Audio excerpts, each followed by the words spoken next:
the agricultural sector right now, we're in a kind of a classic bump in the road. The future of agriculture, we think, is really quite bright. This is one of the best growth industries in the world. It's one of the best growth industries in the U.S. The agricultural sector has strong future demand growth, not so much driven by population growth. I mean, just to kind of make the point, population growth in China has been almost zero for the last 20 years, and yet they have been one of our biggest growing customers for soybeans, for animal proteins, and other food products. It's not because they need to feed more mouths, it's because they got more money, got more spending power, more capacity to buy. And they've got a lot more people moving into the middle class category, which want to eat animal proteins rather than vegetable proteins. So if one continues to have growing incomes longer term, we have a real a strong industry with strong growth potential. But any industry faces bumps in the road, and we are in one of those bumps in the road right now. And it is important to recognize that we've been through some very good times in the agricultural sector, for at least on the crop side, less so for the livestock side, for the last 5 to 6 years. Agriculture does have what we call a short peak, long trough problem.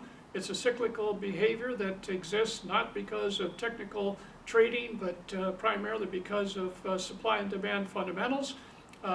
When we have these better prices and incomes that we had for the last 5, 6 years, farmers around the world expand their capacity to produce, not only in terms of productivity increases, but they bring new land into production, as we indicated, 170 million additional acres of land brought into production. And when prices go down like they are now, what you find is that because of the high fixed cost structure of farming, that farmers just continue to farm. They don't shut the plant down. They don't reduce the amount of acreage they farm. Oh, in some very marginal areas they will, but generally that capacity stays on stream. And so that means that to get an improvement in prices, you've got to have some demand growth that's going to pick up that increased production capacity, which means that it's a longer time to get some kind of recovery. So we are concerned that we aren't going to get we don't just have a situation, well, we'll see 2015 be a tough year and then we'll be back to really good times in 16 or 17. It could be if we have a weather event that would shorten the crop someplace, or if we have something else that would happen that would pull back dramatically our production capacity.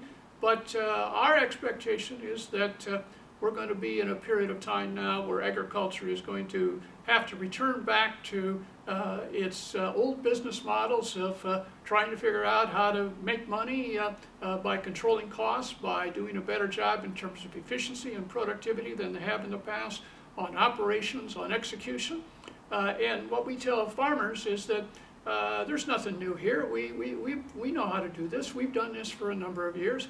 Just got to dust off the old playbook that we used to use before the last 5 or 6 years of high prices, and just continue to be the efficient and effective farming operation we can be. And if we do that, we'll be able to survive this downturn. I tell farmers that the long-term future of agriculture is really positive.